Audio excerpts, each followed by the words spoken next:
आपका दूसरा प्रश्न भी हो गया। अब तीसरा प्रश्न है आपका कि भूतनाथ।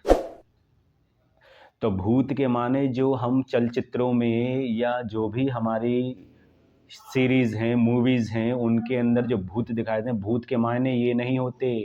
ये कन्फ्यूज़न अपने माइंड से, यह जो भ्रांति या भ्रम में हैं आप कि भूत के मायने वह होता है, भूत जीवात्मा को ही कहा जाता है। भगवान कृष्ण ने गीता के द्वितीय अध्याय से लेकर और 18वें अध्याय तक जीवात्मा को पुरुष, मनुष्य और भूत कहकर ही संबोधित किया है। वहाँ स्त्रियों का नाम नहीं है, वहाँ वर्ग विशेष का नाम नहीं है, वहाँ हिंदू शब्द नहीं है। वहाँ केवल और केवल जीवात्मा, परमात्मा और संसार में जो कार्य हैं, जो हमारी कह सकते हैं, जो हमारे एक तरीके से धर्म है, कर्तव्य हैं, उनसे संबंधित है, ज्ञान से संबंधित है, योग से संबंधित है। वहाँ ये सब चीज़ें नहीं हैं। तो अब भी मैं एक मंत्र आपके, जो एक श्लोक है गीता के 8वें अध्याय का, वह एक मैं आपको यहाँ पढ़ देता हूँ और आप भी देख लें। यह गीता जी हैं मेरे हाथ में। तो यहाँ क्या कहा गया है श्लोक में? अक्षरम ब्रह्म परमं स्वभावोऽध्यात्ममुच्यते य भूत भवोद्व करो विसर्ग कर्म संगीतः। ये मैं नहीं कह रहा हूँ अपने मन से, ये गीता जी में ऐसा लिखा हुआ है श्लोक में। तो भूत के मायने जो चलचित्रों में दिखाया जाता है, भूत वो नहीं है।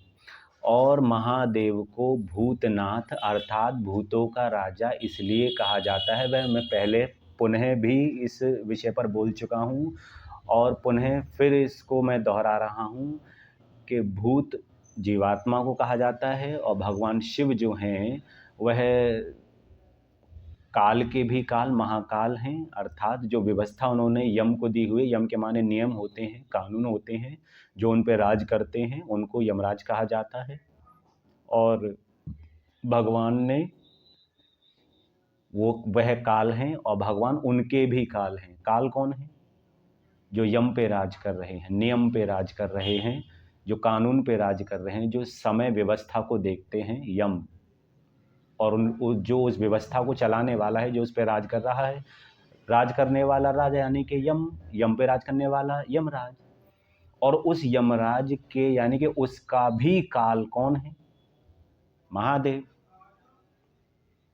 तो जो भूत संबोधित किया गया वह जीवात्मा को कहा गया है। और भगवान शिव का मैंने आपको बता दिया कि वह महाकाल हैं, अर्थात जो वो मृत्यु के दाता हैं। तो जो जीवात्मा हैं वो उनके ही सानिध्य में हैं, उन अनंत में ही विलीन होती हैं। इसीलिए उनको भूतनाथ कहते हैं, ना कि शमशान में रहते हैं, इसलिए उनको भूतनाथ कहते हैं। थोड़ा ज़रा विचार कर लीजिएगा और चाहें तो आप शिव पुराण को भी पढ़ सकते हैं और श्रीमद् भगवद गीता को भी पढ़ सकते हैं। आप अपना ज्ञान थोड़ा सा वर्धन करें, उस ज्ञान की प्राप्ति करें, क्योंकि हम कोई भी टिप्पणियाँ क्रिया की प्रतिक्रिया देने में ज़रा भी संकोच नहीं करते, भले ही हमको ज्ञान ना हो, लेकिन हम अपने आप को ज्ञानी समझते हैं। मैं अपने ऊपर कह रहा हूँ इस बात। आशा करता हूँ आपके जो प्रश्न थे उनका उत्तर अवश्य ही आपको प्राप्त हुआ होगा। और जिन्हों भाई, हमारे जो भाई हैं, जो प्रश्न किया उन्होंने, तो उनका एक कह सकते हैं एक प्रार्थना है उनकी कि महादेव के बारे में मैंने अब तक कुछ ज़्यादातर तो महादेव के ऊपर ही हमारे जो प्रश्न थे उनके ही इर्द गिर्द शिवलिंग हो या ज्योतिर्लिंग हो, उनसे ही संबंधित रहते, या भगवान की तीसरी आँख हो। तो उन्होंने बहुत से ही प्रश्न और भी मेरे को डीएम किए हैं। उन्होंने मेरे को डीएम किया, तो जिसमें कि भगवान त्रिशूल क्यों रखते हैं, त्रिशूल पाणी क्यों कहलाते हैं, गले में वह सर्प क्यों धारण करते हैं, और जो ज्योतिर्लिंग हैं वह किस कारण से, किसके द्वारा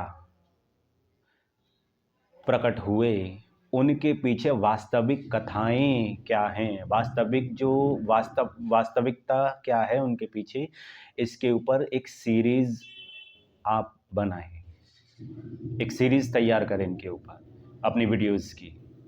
तो मैं उनसे कहता हूं आप निश्चिंत रहें, अवश्य ही मैं इस विषय पर चर्चा करूंगा। और जाते जाते मैं आपको एक और प्रश्न देकर जा रहा हूं यहाँ, कि हमने बहुत सुना है भगवान विष्णु क्षीर सागर में रहते हैं। तो क्षीर के माने होता क्या है, और ये क्षीर सागर कहाँ है भारतवर्ष में? कभी आपने जानने का प्रयास किया है?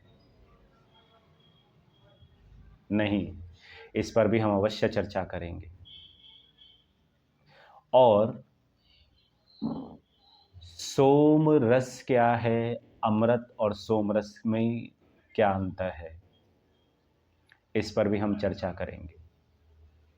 तब तक के लिए वीडियोस हमारा बहुत ज़्यादा लॉन्ग हो जाएगा, तो इतना लंबा वीडियोस हम नहीं बना सकते हैं। इसका नेक्स्ट पार्ट, दूसरा पार्ट हम बनाएंगे। तब तक के लिए शुभ रात्रि।